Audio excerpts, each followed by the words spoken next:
आप लोकतांत्रिक न्याय के मुख्य न्यायाधीश की तरह बैठे हैं।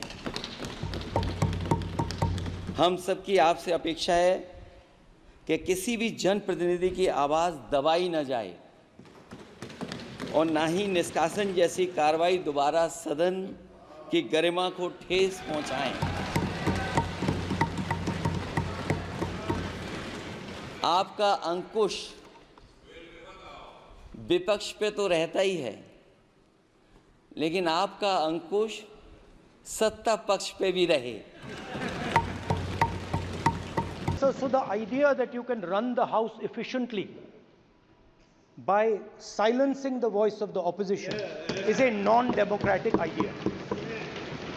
And this election has shown that the people of India expect the opposition to defend the constitution, the संविधान of this. चेहरे पर संजीदगी और होंठों पर मुस्कान लिए संसद के अंदर इसे राहुल गांधी और अखिलेश यादव का नवनिर्वाचित स्पीकर ओम बिरला के लिए चेतावनी समझें या आने वाले दिनों की झलक की तस्वीर का अक्स आप तय कीजिए। मगर जिस अंदाज में राहुल गांधी और अखिलेश यादव ने लोकसभा स्पीकर चुने जाने के फौरन बाद कुर्सी पर बैठते ही लगातार दूसरी बार स्पीकर बने ओम बिरला को चेताया, वो दर्शाता है कि बीते 10 वर्षों के मुकाबले ये 5 साल बिल्कुल अलग होने वाले हैं। अब इसे राहुल और अखिलेश का लोकसभा स्पीकर को सबके साथ समान व्यवहार करने की अपील कहें या फिर नसीहत, सदन से एक झटके में विपक्षी सांसदों के निष्कासन पर चेतावनी कहें, यह दरखास्त विपक्ष पर अंकुश लगाने के साथ सत्ता पक्ष के लिए भी तवज्जो देने के लिए लोकसभा स्पीकर के सामने रखी गई बातें एक अलग फिल्म का अलग ट्रेलर दिखा रही हैं।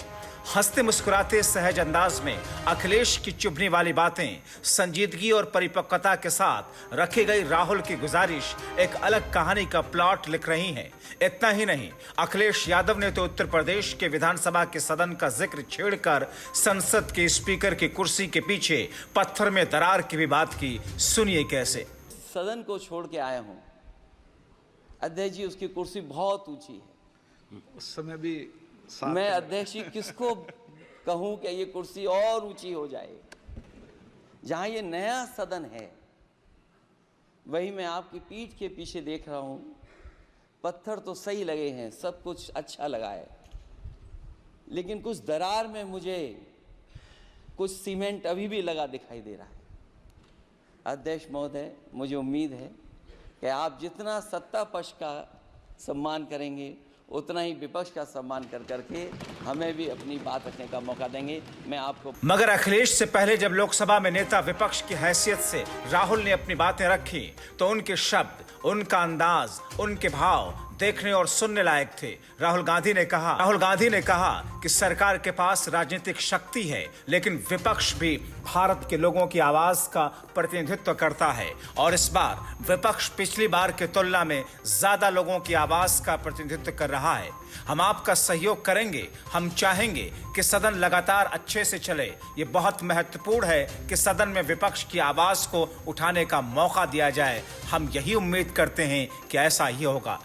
जाहिर तौर पर लोकसभा के स्पीकर के चुने जाने के बाद में राहुल और अखिलेश समेत विपक्षी पार्टियों ने जिस अंदाज में अपनी बातें रखी, उससे ऐसा लग रहा है कि इस बार पिछले 10 वर्षों की तरह कतई होने नहीं जा रहा। Bureau report, TV7 Bharat.